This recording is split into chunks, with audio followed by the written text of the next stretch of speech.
을 도우시고 우리의 기도할 바를 마땅히 알지는 못하지만 말할 수 없는 탄식으로 우리를 위해 성령께서 친히 간구하신다고 했습니다. 이 기도가 바로 내 힘으로 하는 것이 아니라는 것을 말씀하고 있습니다. 기도다운 기도는 바로 내 안에 임재해 계신 성령의 도우심으로 하는 것이 기도입니다. 육신을 따르는 자는 육신의 일만 생각하게 되어 있습니다. 그러나 성령을 따르는 사람은 성령의 일을 항상 생각하는 것입니다. 그러므로 우리 모두 성령을 따르고 성령을 의지하는 자라야만 성령 안에서 기도할 수 있게 된다는 말씀이 되겠습니다. 육신의 생각의 결과는 죄와 사망뿐입니다. 그러나 성령을 따라 생각하고 기도하는 사람은 생명과 평안을 얻게 되는 것입니다. 육신의 생각에 사로잡혀 있는 사람은 하나님과 결국은 원수가 되고 마는 것입니다.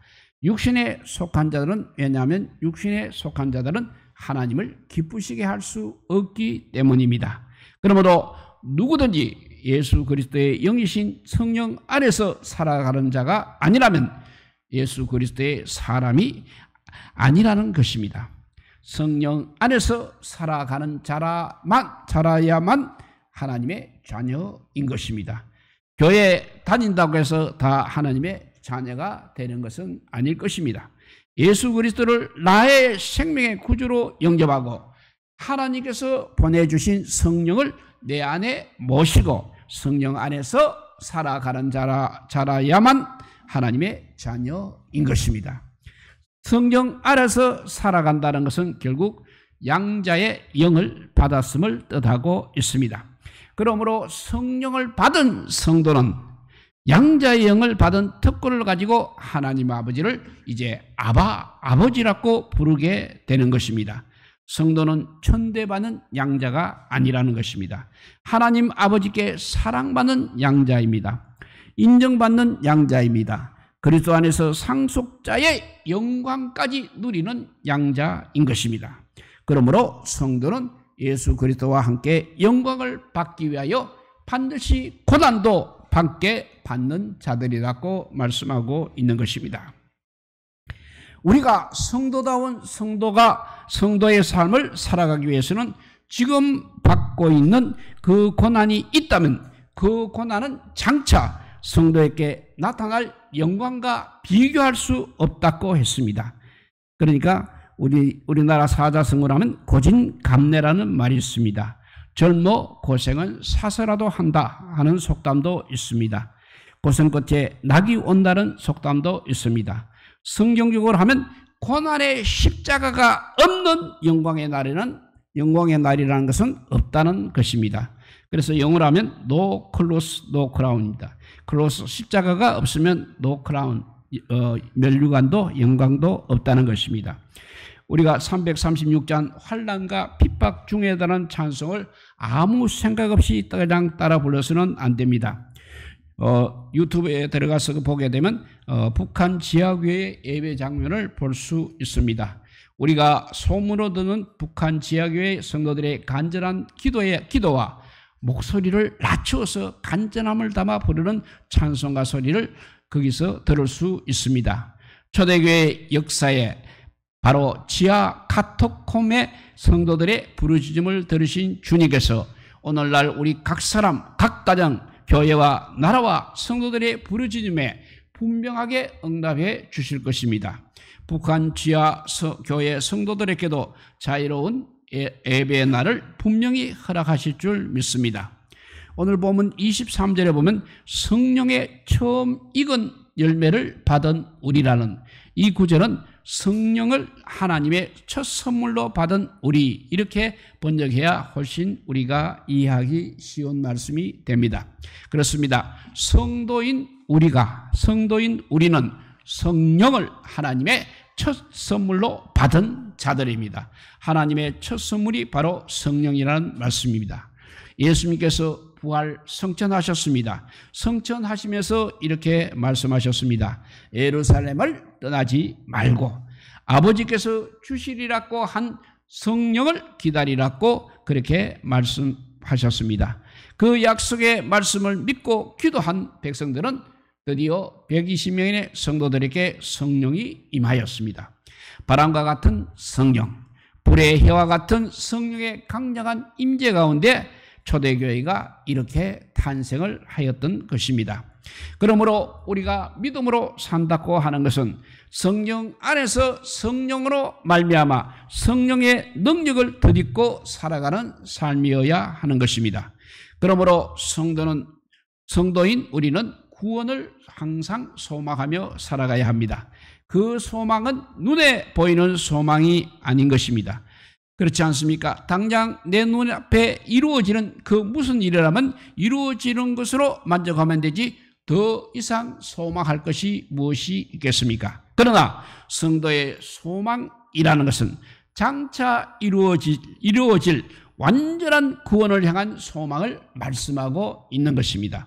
그러므로 구원에 대한 믿음이라는 것은 구원에 대한 소망과 함께 존재하고 있는 것입니다. 그래서 히브리서 11장 1절 믿음은 바라는 것들의 실상이요 보지 못하는 것들의 증거라고 하였습니다.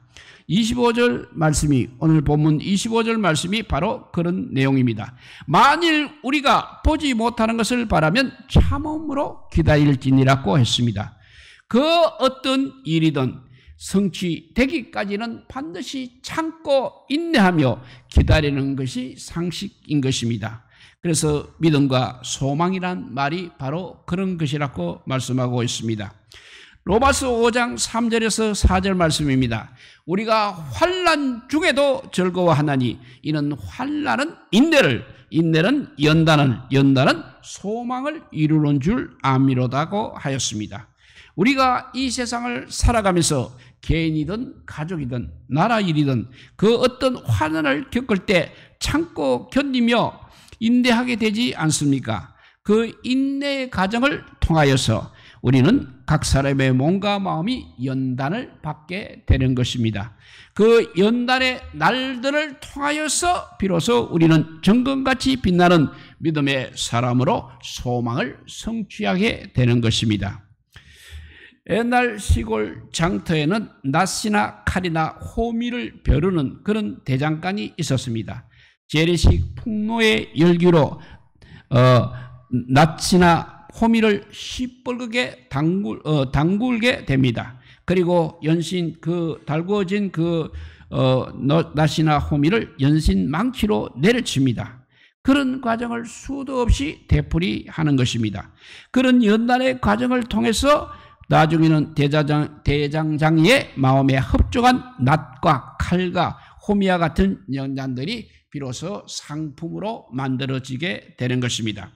우리 하나님 아버지는 사랑하는 자들에게 끊임이 없는 소망을 주시기를 원하고 계십니다. 그 소망 안에서 지금 겪는 환난과 역경과 시련과 고통을 반드시 극복하시기를 원하고 계십니다. 그 위에 정금같이 빛나는 자랑스러운 믿음의 사람으로 세움받기를 원하시는 것입니다. 하나님의 자녀인 성도들에게 성령을 보내주시는 목적이 바로 여기에 있는 것입니다. 그러므로 믿음으로 살아가는 성도들은 우리에게 임하는 성령의 임재 안에서 모든 것을 생각하고 모든 것을 판단하고 모든 것을 말하고 모든 것을 기도하며 살아가야만 하는 것입니다. 오늘 본문 가운데 특별히 26절과 27절을 보게 되면 하나님께서 사랑하시는 성도들에게 보내주시는 그 성령은 과연 어떠한 영이신가를 우리에게 분명하게 깨우쳐 주고 있습니다. 26절을 먼저 보면 이와 같이 성령도 우리의 연약함을 도우신다고 했습니다. 성령도가 아니라 그냥 성령은 해야 더 번역이 정확할 것 같습니다. 성령은 우리의 각 사람의 연약함을 도우시는 영이십니다. 인간은 누구나 다 연약합니다. 아무리 대단해 보이는 그 누구라도 다 인간은 연약한 존재인 것입니다. 권력의 옷을 입고 명예의 옷을 입고 인기의 옷을 입고 재물의 옷을 입고 떵떵거린다고 하더라도 인간은 다 연약한 존재인 것입니다. 히스기야 왕은 25세 왕이 되었습니다. 남유다의 제13대 왕이었습니다. 그런데 39세에 죽을 병에 걸렸습니다. 죽을 병에 걸렸는데 왕이면 무엇을 하고 장군이면 무엇을 하고 대단한 학자면 무엇을 할 수 있겠습니까? 그저 벽을 바라보고 통곡하며 하나님께 기도할 뿐이었습니다. 그래서 하나님은 그를 병에서 고쳐주셨습니다. 악성 피부질환으로 다 죽어가던 히스기야 왕이 이렇게 다시 살아났습니다. 하나님은 이사야 선지자를 통해서 히스기야 왕은 이제 더 못 살고 죽을 것이라고 분명히 말씀하셨습니다. 그런데 히스기야가 벽을 향하여 통곡하는 기도를 들으시고 히스기야의 목숨을 15년 연장해 주셨습니다. 살고 죽는 것이 내 손에 있는 것이 아니라는 것입니다. 흥망성쇠 귀룡하복 역시 내 손에 있는 것은 아닌 것입니다. 그러므로 우리는 반드시 겸손해야 됩니다. 그리고 하나님의 은혜를 받아야 하는 것입니다. 그러므로 성령 안에서 살아갈 줄을 알아야 하는 것입니다. 인생이 성령을 의지하고 성령 안에서 살아가기 시작하면 성령께서는 반드시 우리 연약한 인간을 도와주십니다. 성령께서는 연약한 인간에게 임하셔서 지혜도 주십니다. 분별력도 주십니다. 능력도 주십니다. 용기도 주십니다. 활력도 주십니다. 감당할 만한 지정의의 권능을 풍성하게 공급해 주십니다. 우리가 다 부족하고 다 연약하고 다 미련하고 다 허물과 죄가 많습니다.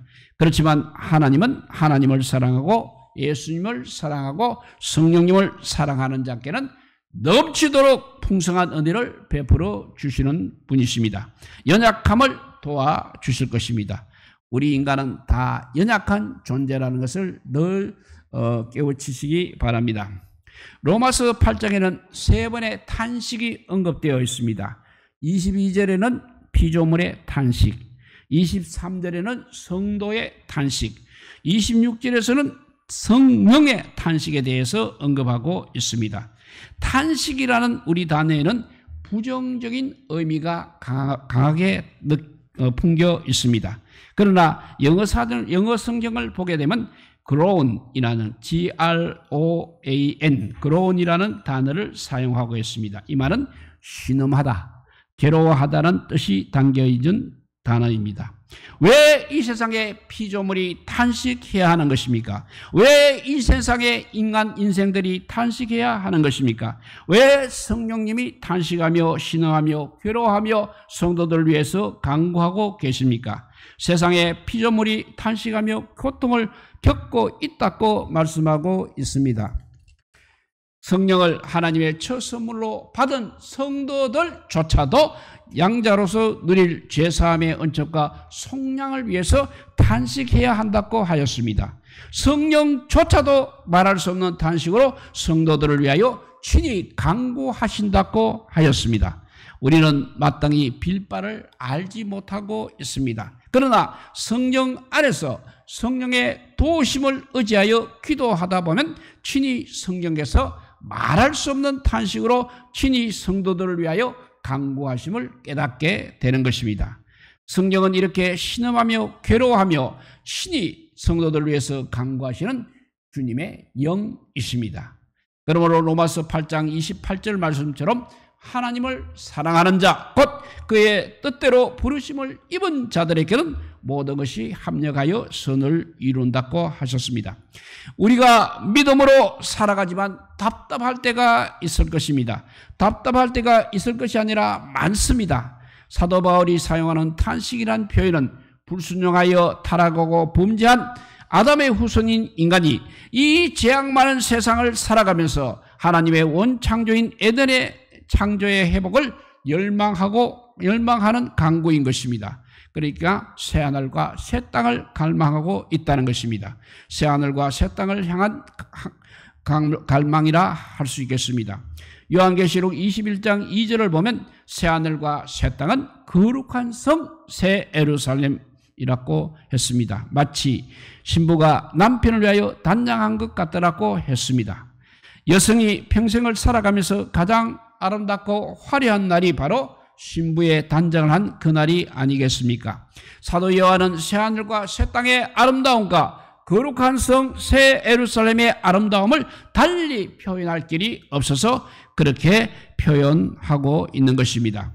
하나님의 나라인 새하늘과 새 땅에는 없는 것이 세 가지가 없는 것이 있습니다. 뭐냐면 눈물과 사망과 애통과 통곡과 아픔이 없다고 하였습니다. 이런 것과 전혀 상관없는 태평성대를 누리며 살아가는 주인공이 우리 가운데 단 한 사람이라도 있는 것입니까? 설령 지금 그런 평안과 평화를 누리고 있다고 한들 영원히 그런 평안을 이 세상에서 누릴 수 있는 주인공은 단 한 사람도 없는 것입니다. 시편 90편은 모세의 시편입니다. 거기에 보면 모세가 90편 5절과 6절에서 이렇게 말하고 있습니다. 인생은 잠깐 지는 것 같으며 아침에 돋는 풀과 같은 이이다. 풀은 아침에 꽃이 피어 자라다가 저녁에는 시들어 마르나이다 라고 했습니다. 그리고 시편 90편 9절에도 이렇게 고백합니다. 우리의 평생이 순식간에 다하였나이다 라는 고백을 합니다. 사도 바울도 로마서 8장 후반부에서 이렇게 선언하고 있습니다. 로마서 8장 35절과 37절과 39절을 읽어봅니다.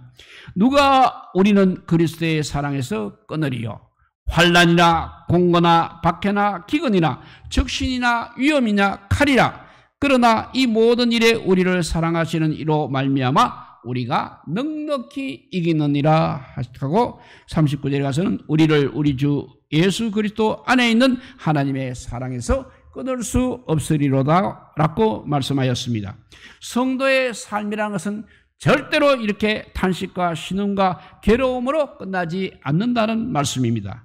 우리를 사랑하시는 하나님 아버지께서는 그 사랑을 받는 아들, 딸들의 신음과 괴로움과 탄식을 거두어 가시기를 원하고 계십니다.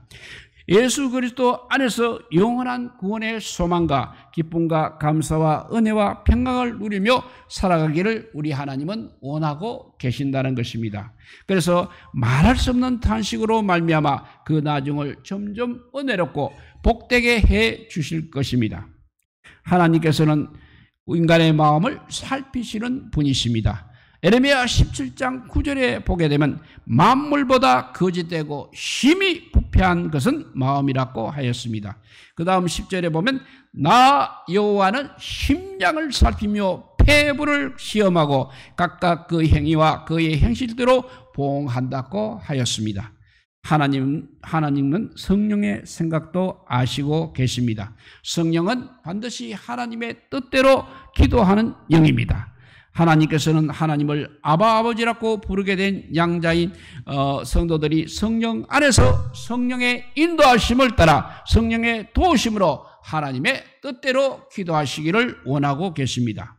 성령은 성령 안에서 기도하는 각 사람이 성령의 도우심 안에서 하나님의 뜻으로 강구하며 살아가도록 돕는 영이십니다. 내 생각, 내 주장, 내 취향, 내 입장, 내 고집, 내 소원에 갇혀서 하나님의 도우심을 구한다는 것은 참다운 기도자의 태도가 아니라는 것입니다. 우리 하나님은 하나님의 뜻대로 기도하는 기도의 사람을 찾고 계십니다. 예수 그리스도의 겟세마네 동산의 마지막 기도가 무엇이었습니까? 내 뜻대로 마옵시고 아버지의 원대로 되기를 원하나이다 라고 기도하였습니다. 누가 선잔을 마시기를 원하겠습니까? 누가 십자가의 죽음을 좋아하겠습니까? 그러나 예수 그리스도는 자신의 결정이 아닌 하나님 아버지의 뜻을 따라서 기도하셨습니다. 그래서 하나님의 아버지의 뜻을 따라서 십자가의 길을 가셨습니다. 그 고난의 십자가 넘어 있는 부활의 영광이 기다리고 있었던 것입니다. 뮤지컬 사운드 오브 뮤직이라는 영화는 1965년대에 발표한 영화입니다. 그 주인공 마리아는 수녀원에서 수녀 생활을 하고 있는 맑고 명랑한 성격을 가진 그의 노래 잘하는 소녀였습니다. 짤져버렸고 수도원의 술은 수녀 마리아가 트랍가에 가정교사로 들어가면서 이야기가 시작이 됩니다. 트랍가의 7명의 아이들은 어머니가 돌아가셨습니다. 홀로 남은 아버지는 해군 대령으로 예聘한 엄격한 아버지였습니다. 이러한 교육 방식에 심한 저항감을 느낀 가정교사 마리아는 대령이 빈에서 그의 곁을 찾아오는 백작 부인을 맞이하려고 먼 길을 떠난 사이에 아이들을 산으로 마을로 데리고 다니며 노래를 가르치고 자유롭게 교육을 시킵니다. 그런데 돌아온 대령은 화를 벌컥 내었습니다. 그러나 꾸김살 없이 너무나도 행복하게 생활하고 있는 아이들의 모습에 결국 만족하게 된 그는 이러저러한 우여곡절 끝에 마리아와 결혼하게 되는 것입니다. 저들이 신혼여행을 떠난 사이에 오스트리아는 히틀러의 나치 독일의 합병이 되고 맙니다. 제2차 세계대전의 징집명령을 받은 대령은 아내와 7 자녀들을 데리고 수년으로 피신하게 됩니다. 우여곡절 끝에 죽음을 고비를 수없이 넘기고 알프스 산맥을 넘고 넘어서 영세 중립국인 스위스로 망명을 하는데 성공하는 장면을 끝으로 이 영화는 마무리 됩니다. 원래 이 영화는 오스트리아 출신의 마리아 폰 트랍의 자서진 트라프 가문의 가수들 이야기라는 책의 내용으로 바탕으로 만들어진 뮤지컬 영화였습니다. 아내와의 사별, 육아의 한계, 전쟁의 불안, 재혼, 피신, 도망, 평화의 땅 스위스에 정착하는 과정의 이야기의 마지막은 결국 해피엔딩이었습니다. 희망적이었습니다. 소망이 넘칩니다. 기분이 좋아집니다. 전쟁과 억압과 죽음의 불안으로부터 이제 알프스 산을 넘어 희망의 나라로 향하는 장면을 마지막으로 이 영화는 끝이 납니다. 성도를 향한 하나님의 뜻은 재앙이 아니라는 것입니다. 불안과 고난이 아니라는 것입니다. 평안과 소망이고 기쁨과 감사인 것입니다. 하나님 안에서 하나님께서는 성령 안에서 하나님의 뜻대로 기도하는 성도들의 나중을 반드시 그렇게 인도하시기를 원하고 계십니다. 또 그렇게 축복하기를 원하고 계십니다. 지금보다 나중이, 오늘보다 내일이 점점 좋게 하시고 점점 복되게 하시기를 원하고 계십니다. 하나님의 뜻대로 기도하고 하나님의 뜻대로 살아가는 중에 합력하여 선을 이루는 주인공이 다 될 수 있기를 우리 주님의 이름으로 축복드립니다. 기도하겠습니다. 사랑의 하나님 감사합니다. 항상 내 욕심에 사로잡혀 있어서 되는 것이 하나도 없는 죄들입니다. 그러나 오늘 말씀해 보니까 하나님의 뜻대로 기도하는 기도의 사람을 하나님께서 찾으신다고 했습니다. 그래서 성령께서 인도하시는 대로 하나님의 뜻대로 기도하게 하여 주시옵소서. 이 시간 기도하게 되면 결국 아까 그 영화 사운드 오브 뮤직의 영화처럼 해피엔딩으로 끝나게 될 것이라고 우리에게 소망을 주고 있습니다. 정말 어려운 대한민국입니다. 갈수록 아버지 어렵고 어지러워지고 있습니다. 그러나 그 가운데 성령이 살아계심을 믿고 기도하는 백성이 되게 하여 주시고 하나님의 뜻에 합당한 기도를 할 수 있는 우리 모두가 되게 하여 주시옵소서. 오늘도 이 시간 부르짖어 기도할 때 하나님께서 들으시고 성령께서 탄식하셔서 우리의 기도가 연락되게 하여 주시옵소서. 이 어려운 어둠의 터널을 우리가 이겨나가게 하여 주시고 마지막에는 정말 영원한 하나님 나라의 백성으로서 살아가는 우리들 되게 하여 주시옵소서. 이 시간 우리의 기도를 성령께서 인도하여 주실 줄 믿사옵고 이 모든 말씀 아무 공도 없으나 우리 구주 예수 그리스도 이름으로 기도드리옵나이다. 아멘. 네, 우리 찬송가